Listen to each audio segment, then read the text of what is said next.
Hi everyone, my name is Macy and I'll be doing my presentation on climate change today. Climate change is best described as a change in global or regional climate patterns that is largely due to higher levels of carbon dioxide in the atmosphere. Earth's climate has continually changed throughout history.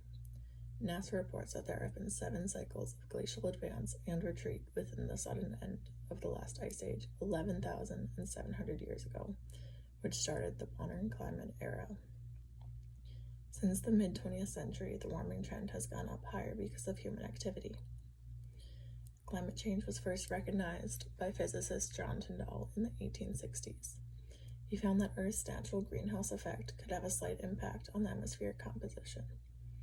In 1896, another scientist, Arrhenius, was one of the first to say that burning fossil fuels like coal would raise the planet's temperature.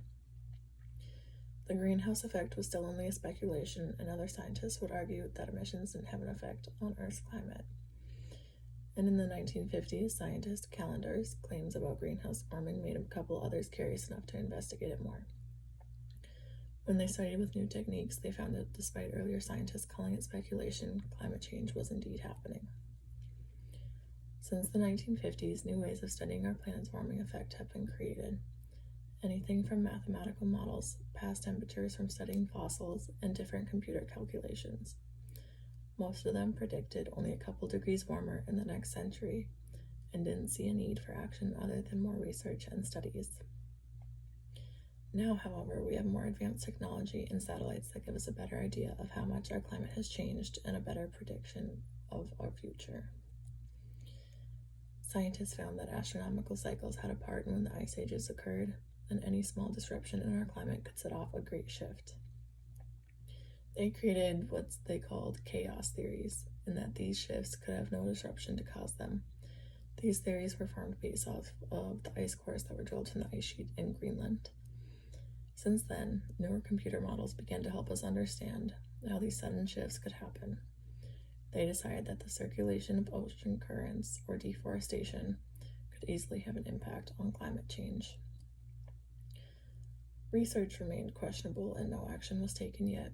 The only thing scientists could agree on was providing more funds for more research programs.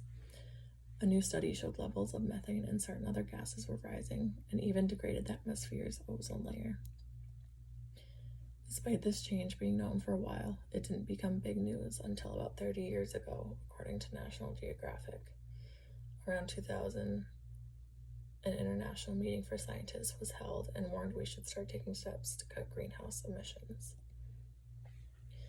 Most big corporations didn't believe in climate change, despite it being more public, and carried on the same way, even going as far to create ads claiming that climate change wasn't an issue. Environmental groups became big around this time as well and struggled to make this issue more public.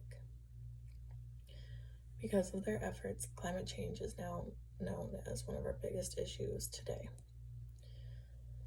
Scientists note that because of the gases rising in our atmosphere, that rising sea levels, mountain glaciers shrinking, ice melting at an alarming rate, and even changes in flowers and plants blooming are all serious causes of climate change.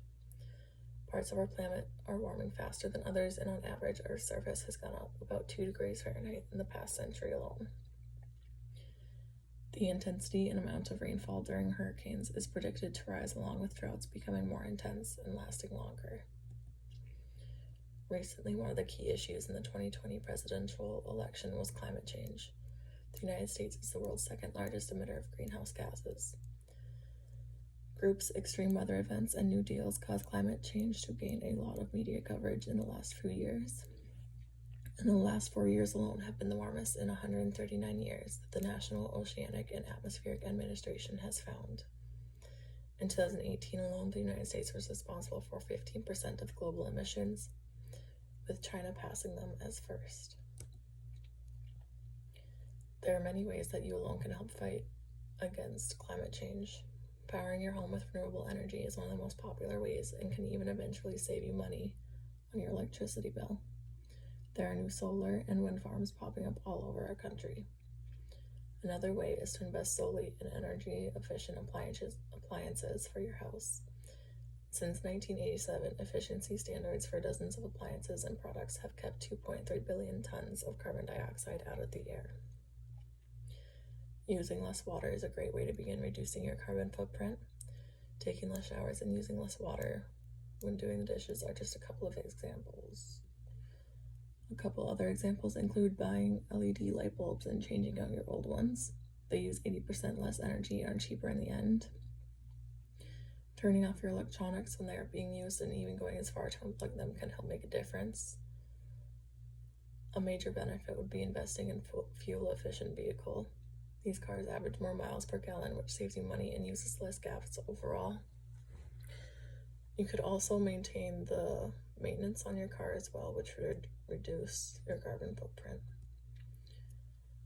A great way to see just how much you and your family are affecting the planet is to figure out your carbon footprint. Websites like EPA.gov and Nature.org are a couple great examples. It's also a great way to become more aware of your actions and how you're affecting the climate. They give you even more great tips on reducing your footprint and in the end, along with opportunities to donate research. Climate change will continue to be an issue worldwide until we either somehow manage to reduce the gases in our atmosphere and keep them low, or our climate will completely change around us in the next few centuries. Scientists continue to research potential ways of limiting greenhouse gases, but have not found a solid answer yet. However, you should continue to do your own research and see how well you live off an eco-friendlier lifestyle.